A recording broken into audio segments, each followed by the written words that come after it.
Hello friends, welcome back to my channel. সবাই কেমন আছো? নমস্কার, রাধে রাধে। আমি সুমা। আজ আবারও তোমাদের সঙ্গে একটা নতুন টপিক শেয়ার করব বলে চলে এসেছি। 2016-এ আমার বিয়ে হয় এবং 2022-এ আমি মা হই। দীর্ঘ 6 বছর পর আমি মা হই।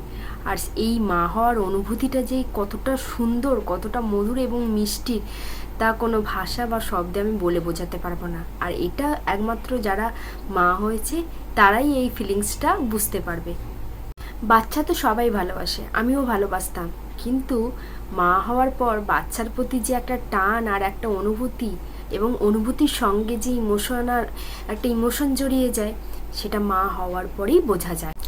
আর আমার মধ্যে যে ছেলে হওয়ার লক্ষণগুলো ছিল, আজ আমি সেগুলোই তোমাদের সঙ্গে শেয়ার করব।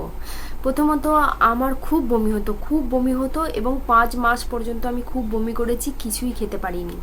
ডাক্তারবাবু ওষুধ দেওয়া সত্ত্বেও আমার কিন্তু বমি হয়েই যেত। 5 মাস, প্রায় 5.5 মাস কমপ্লিট হতে তবে আমার বমিটা গেছে। তার আগে আমি প্রায় কিছুই খেতে পারতাম না। দ্বিতীয়ত, আমার মাঝে মধ্যেই বাঁ দিকের আর তলপেটটার কাছে মাঝে মাঝে পেন হতো, আস্তে আস্তে পেন হতো। তো ওটাও 6 মাস কমপ্লিট হয়ে যাবার পরে পেনটা বন্ধ হয়ে যায়। ঠিক আছে। চুল ওঠা তখন কিন্তু খুব কমে গিয়েছিল, চুল উঠতো না। আফটার ডেলিভারি হওয়ার পরে আমার চুল ওঠাটা খুব হয়, তখন আমার কিন্তু চুল উঠতো না। ঠিক আছে। তারপরে আমাকে যেমন দেখতে, তার তুলনায় আস্তে আস্তে খারাপ হয়ে গিয়েছিলাম। তারপরে ডেলিভারির পরে আবার ঠিক হয়ে গেছে, মানে যেমন দেখতে হয়, মানে দেখতে ছিলাম তার থেকে অনেকটা ডাল হয়ে গেছিলাম। ঠিক আছে। তারপর আমার গলার এই সাইডটা এবং বগলের নিচে কালো স্পট পড়ে গিয়েছিল। হঠাৎ করে আস্তে আস্তে কালো স্পট পড়ে গিয়েছিল, যেটা ডেলিভারির পরে ঠিক হয়। অনেক সাবান মেখেছি, তারপরেও ওঠেনি।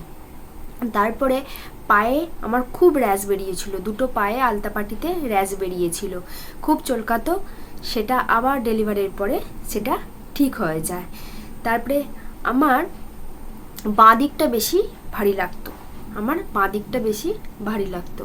মানে আমি চাপ দিয়ে ওঠা বসাটা বাঁ দিক দিয়ে বাঁ হাতের ওপর ব্যালেন্স রেখে ওঠা বসা করতাম, যেটা 6 মাস পরেই থেকেই তোমরা বুঝতে পারবে।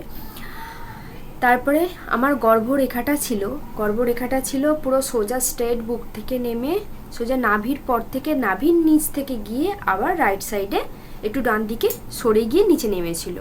ঠিক আছে। আর এইটাই ছিল। কিন্তু আমার বেবির হার্ট রেট প্রথমে ছিল 140, তারপরে আস্তে আস্তে ওটা কমতে থাকে। কিন্তু এই হার্ট রেট দেখে বোঝা যায় না যে বেবি বয় না বেবি গার্ল হবে। ঠিক আছে। এটা এখনো শিওর নই আমি। তো আমার এটাই হয়েছিল প্রথম থেকে, হার্ট রেট আস্তে আস্তে যতবার আবার রিপিট করা হয় তখন কমতে থাকে।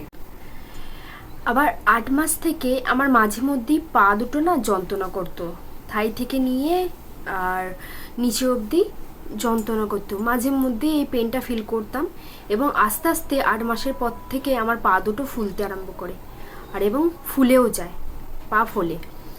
তো ডেলিভারির পরে ওটা ঠিক হয়ে যায়।